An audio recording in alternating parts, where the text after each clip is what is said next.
देशात सतत निवडणुका राहिल्या तर देशहिताचे परिणामी कटू निर्णय घेण्यास कोणतेही सरकार समर्थ दाखवणार नाही. त्यामुळे नव्या भारताचे पुढचे पाऊल हे एक देश एक निवडणूक असेल असे स्पष्ट मत ज्येष्ठ सनदी अधिकारी अविनाश धर्माधिकारी यांनी नोंदविले. तर पहलगाम हल्ल्यावर प्रकाश टाकताना धर्माधिकारी म्हणाले, पाकिस्तान पुरस्कृत इस्लामिक दहशतवादापासून भारतालाच नव्हे तर जगाला धोका आहे.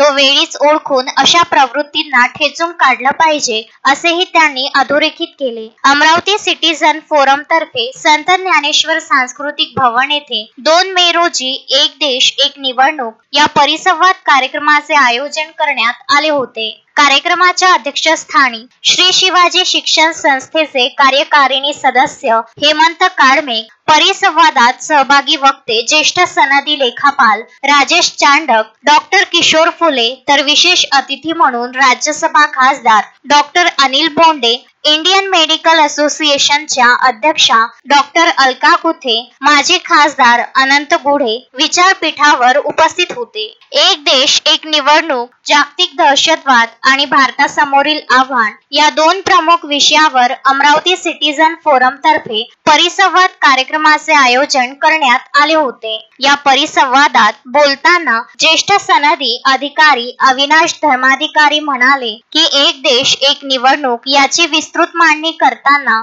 बाबासाहेब आंबेडकर यांच्या दूरदृष्टीचा या ठिकाणी उहापोह करणे आवश्यक आहे. आंबेडकरांचे ज्यावेळी देशाने ऐकले नाही त्यावेळी देशाला देशव्यापी किंमत मोजावी लागली. कार्यक्रमाचे प्रास्ताविक डॉक्टर प्रीती राऊत, संचालन सुमित राऊत यांनी तर आभार डॉक्टर पूनम बेलोकार यांनी मानले. कार्यक्रमाला advocate Prashant Deshpande, doctor Vasudha Bonde, doctor Jagruti Shah, Rashmi Jajodia, doctor Avinash Chaudhari, Kiran Paturkar, Nitin Gudde, Sangeeta Shinde, Chhaya Dandale, Rashmi Navandar, Sanjay Deshmukh, Ravikiran Waghmare, Shantanu Bambal, Yash Gawai यांच्यासह अमरावतीकर नागरिक मोठ्या संख्येने उपस्थित होते. यावेळी रजत श्रीराम पत्रे, जयकुमार आडे यांनी संघ लोकसेवा आयोगाची परीक्षा उत्तीर्ण केल्याबद्दल व पवन मेश्राम, किरण लढी, मयुरी शिंदे यांनी MPSC परीक्षेत प्रावीण्य प्राप्त केल्याबद्दल